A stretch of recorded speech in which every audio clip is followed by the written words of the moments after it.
Assalamualaikum warahmatullahi wabarakatuh. Perkenalkan, kami dari kelompok 1 dan izinkan saya untuk memperkenalkan nama anggota dari kelompok 1. Untuk yang pertama, Diah Arum Puspitasari, nomor absen 6. Yang kedua, Heru Setiawan, nomor absen 13. Yang ketiga, saya sendiri, Laila Rizky, nomor absen 19. Yang keempat, Muhammad Alik Fadli, nomor absen 22. Dan yang terakhir, Tri Kumalasari, nomor absen 33. Wirausaha, rekayasa jasa, profesi, dan profesionalisme. Sebelum masuk ke dalam materi, di sini kami akan menyediakan satu video. Ditonton dengan baik ya. Kita ke informasi selanjutnya. Menteri Pendidikan dan Kebudayaan Nadiem Makarim mengatakan salah satu penyebab turunnya produktivitas adalah kualitas dan etos kerja sumber daya manusia yang tidak kompetitif. Permasalahan sumber daya manusia menurut Nadiem Makarim terletak pada unsur soft skill yang dimiliki. Banyak pekerja berusia muda tidak memiliki etos kerja yang mumpuni, kurang disiplin, dan tidak mampu mengambil keputusan secara mandiri. Nadiem menambahkan bila perusahaan atau organisasi memperkerjakan karakter seperti ini, maka dapat menimbulkan inefisiensi dan masalah yang kompleks dan berujung dengan turunnya produktivitas. Sama juga dengan sekolah.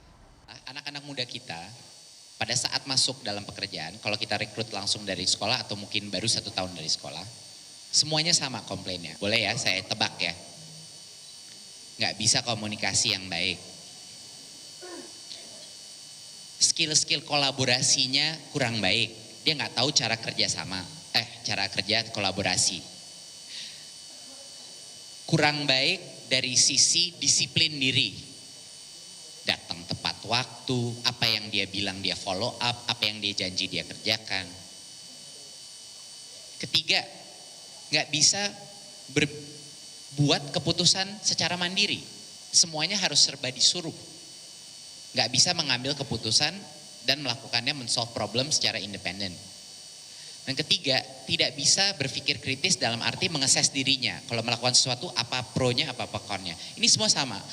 Benar-benar dari pekerja rumah tangga, sampai software engineering, sampai VP dari suatu perusahaan. Semua isu-isu yang kita ada adalah soft skill itu. Nah, dari video tersebut dapat disimpulkan bahwa salah satu penyebab turunnya produktivitas adalah kualitas dan etos kerja sumber daya manusia yang tidak kompetitif. Banyak pekerja muda dinilai tidak memiliki soft skill, tidak memiliki etos kerja yang mumpuni dan tidak dapat mengambil keputusan secara mandiri. Dalam kata lain, dapat disimpulkan bahwa belum dapat membentuk konsep diri. Ini akan menyebabkan penurunan produktivitas. Sebelum masuk pada materi wirausaha rekayasa jasa dan profesi mengenai konsep ini, di sini kami akan membahas sedikit tentang Masyarakat Ekonomi ASEAN atau MEA. Masyarakat Ekonomi ASEAN atau MEA sering disebut dengan istilah ASEAN Economic Community atau AEC, yaitu negara-negara yang tergabung pada ASEAN atau Association of Southeast Asian Nations yang membuka arus perdagangan barang atau jasa, juga pasar tenaga kerja profesional, serta membuka arus investasi dan modal di kawasan yang merupakan kekuatan ekonomi dari negara yang tergabung dalam ASEAN. Salah satu pasar tunggal dimaksudkan bahwa suatu negara menjual produk barang atau jasa yang mudah ke negara-negara yang sepakat dalam ASEAN. Konsep diri terdiri dari motivasi diri, karakteristik individu, dan dimensi fisik yang di dalamnya mencakup kekuatan individu, pandangan dan sikap individu terhadap diri sendiri, dan kelemahan individu. Jadi konsep diri itu inti dari kepribadian seseorang.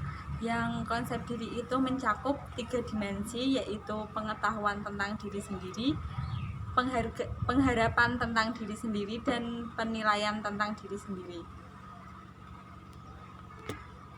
Konsep diri merupakan pandangan dan sikap individu terhadap dirinya sendiri yang meliputi dimensi fisik, karakteristik individual, dan motivasi diri.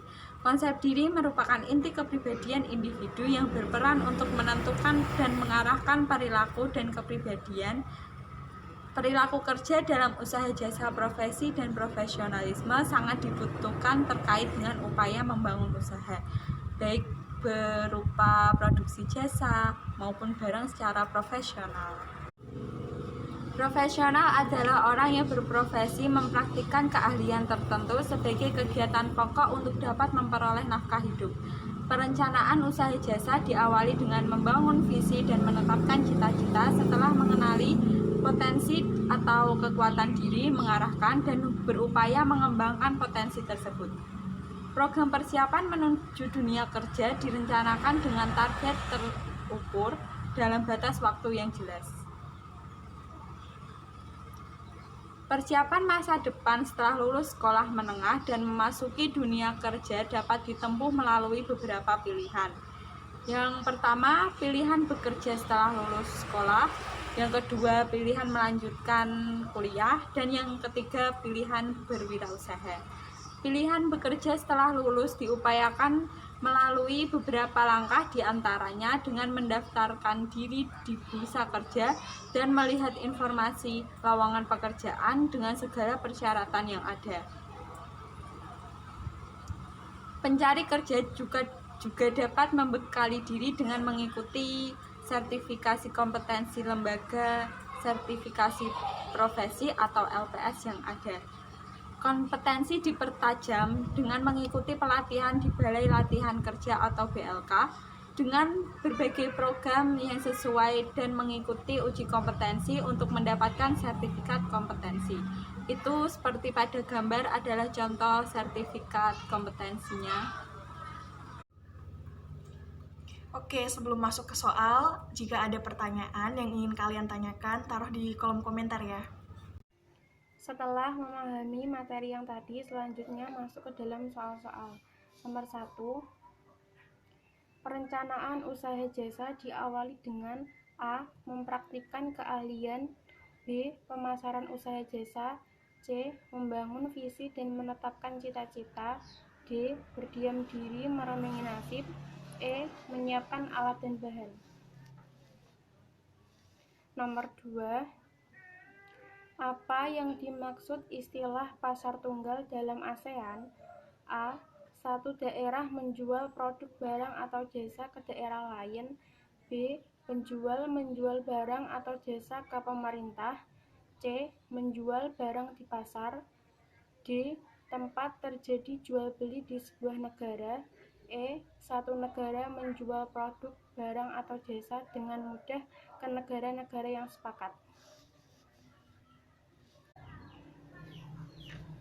Hal yang sangat dibutuhkan oleh setiap pribadi dalam mempersiapkan sebagai profesionalisme di bidang jasa atau produk adalah A. Motivasi, B. Inovasi, C. Inovasi dan kreativitas, D. Inovasi dan motivasi, E. Kreativitas dan evaluasi. Nomor 4, yang tidak merupakan contoh usaha sektor perhubungan negara yang membutuhkan tenaga terampil, yaitu A. Jasa layanan kargo, B. Perbaikan pesawat, C. Logistik, D. Bodi pesawat, E. Jasa perawatan. Nomor 5, kepanjangan dari LSP adalah A. Lembaga Swadaya Pelajar, B. Layanan Sehat Prima, C. Lembaga Sertifikat Profesi, D. Lembaga Serah Profesi, E. Lembaga Sehat Psikis. Selanjutnya, soal nomor 6. Cara mempertajam kompetensi dengan mengikuti A. LBK, B. BLK, C. LSP, D. PBB, E. MEA.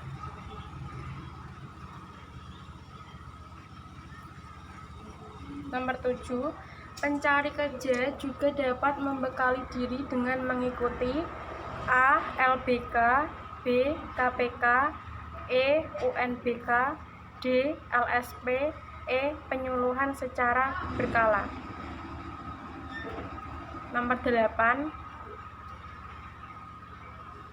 meningkatkan daya saing dan nilai tambah usaha produk jasa dan barang dapat dilakukan dengan cara A. Inovasi produk barang dan jasa, B. Meningkatkan kompetensi dan menjalankan usaha secara efisien, C. Meningkatkan kepribadian individu, D. Memotivasi pelaku usaha barang dan jasa, E. Melakukan brainstorming untuk memecahkan inovasi teknologi baru.